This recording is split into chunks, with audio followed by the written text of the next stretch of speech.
YCP యువనేత బైరెడ్డి సిద్ధార్థ రెడ్డికి ఆ పార్టీ అధినేత సీఎం జగన్ షాక్ ఇచ్చారా? బైరెడ్డి మాటే పైకి చెల్లుబాటు అయినా చివరకు అభ్యర్థిని మార్చి జగన్ తన మార్కు రాజకీయం చూపించారా?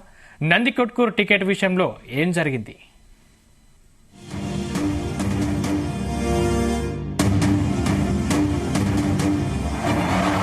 ఏపీ రాజకీయాల్లో బైరెడ్డి సిద్ధార్థ రెడ్డికి క్రేజ్ మామూలుగా ఉండదు. వైఎస్ఆర్ కాంగ్రెస్ పార్టీ యువజన విభాగం అధ్యక్షుడిగా ఉన్న బైరెడ్డికి సీఎం జగన్ తో సన్నిహిత సంబంధాలున్నాయి. చట్టసభల్లో లేకపోయినా కర్నూలు జిల్లాలో ఆయనదే హవా అంటారు. అయితే అసెంబ్లీ అభ్యర్థుల ఎంపికలో సిద్ధార్థ రెడ్డికి సీఎం జగన్ షాక్ ఇచ్చారు.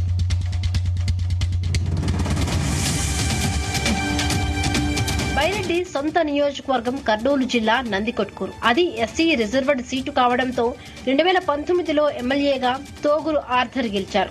ఎమ్మెల్యేగా ఆర్థర్ ఉన్న నియోజకవర్గంలో చక్రం తిప్పింది మాత్రం సిద్ధార్థ రెడ్డి. దీనిపై పలు పర్యాయాలు వైసీపీ అధిష్టానానికి బైరెడ్డిపై ఫిర్యాదు చేశారు ఎమ్మెల్యే తోగురు ఆర్థర్. అయినా వైసీపీ అధిష్టానం మాత్రం బైరెడ్డికే పెద్దపీట వేసింది.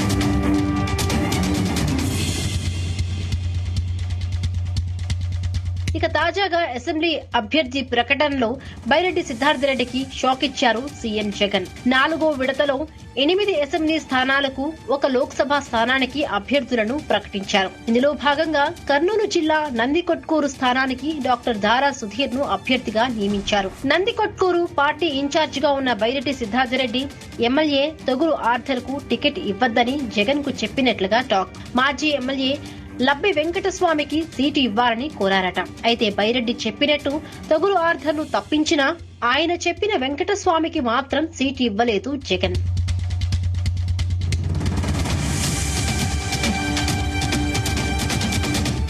వైసీపీ అధిష్టానానికి సన్నిహితుడైన షిరిడి సాయి ఎలక్ట్రికల్ యజమాని సూచించడం వల్లే దారా సుధీర్ కు అభ్యర్థిత్వం దక్కిందని జోరుగా ప్రచారం జరుగుతోంది. అందులోనూ దారా సుధీర్ కూడా వైఎస్ఆర్ జిల్లాకు చెందిన వ్యక్తి. ఆయన్ను వైఎస్ఆర్ జిల్లా నుండి పట్టుకొచ్చి కర్నూలు జిల్లా నందికొట్కూరు అభ్యర్థిగా ప్రకటించడం విశేషం. ఇక మొత్తం మీద బైరెడ్డి మాట కొంతవరకు చెల్లిన అభ్యర్థిని మార్చి జగన్ ఆయనకు షాక్ ఇచ్చారని అంటున్నారు.